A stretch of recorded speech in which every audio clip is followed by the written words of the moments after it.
Trinity issue 4, Francis Manapul writing and Emanuela Lupacchino on art. And this, of course, continues the whole, 2 issues ago it was Superman's sort of like fantasy in the Black Mercy, where they're in Smallville with his dad's there. The last one was Gotham and, Bruce trying to save himself and his parents or whatever. Yep. This week, of course, it's Wonder Woman Themyscira. She goes back there. And what I love about this is that this is actually playing into what's going on in her own series really well. Yeah, I thought that as well. Yeah, because obviously she's never really been back. She found out the big twist, and spoilers for Wonder Woman a couple of issues ago, but the big twist is that she's really never been back to Themyscira. She thought she had, but she hasn't really.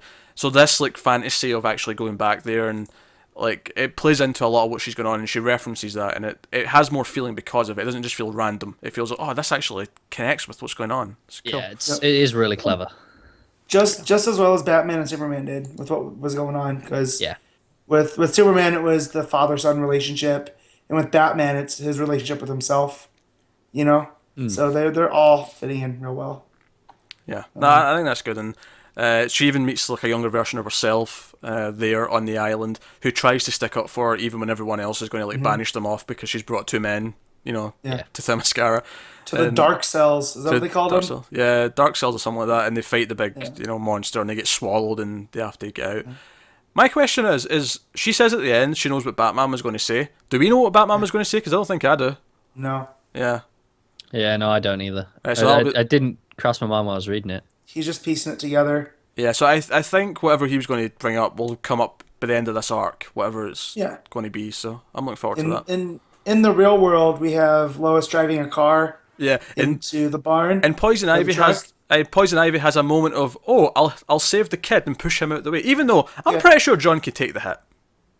Yeah, but she doesn't know that. She just knows it's a kid. Yeah, that's true. And it almost makes me think too that Ivy's not there on sinister motives. Perhaps it feels like she has a purpose at least. Yeah, and that's kind of the thing with Ivy though. She's not like pure out and out evil. No, I never really get that feel. It's very rare where you feel that. I don't know. I seen the hit film Batman and Robin, and I feel like she was out and out evil in that. I think she's just misunderstood. Yeah, which is why she's one of my favorite Bat villains. At the end of the day, Yeah.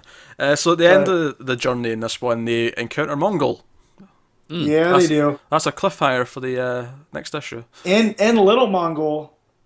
And Little Mongol. Hanging out there. Which, obviously we've had an issue for each of them going through this, so I wonder if the next issue will be, if not the last, at least if it's not the last issue in the arc, it should be setting up what the final sort of conflict is, I imagine.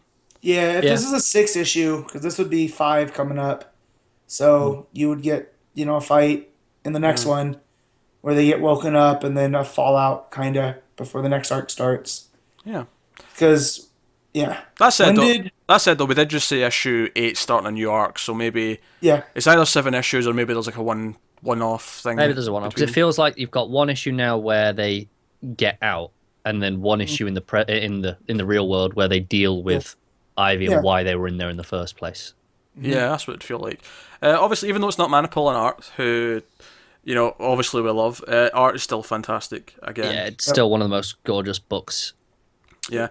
It's fantastic stuff. The giant like sea monster thing that's attacking them looks great. That's great, but the one that really stands out to me is when the 2 Dianas use the lasso together. Yeah. Oh man, it's on that like the left hand side of that double page spread, and it's just gorgeous.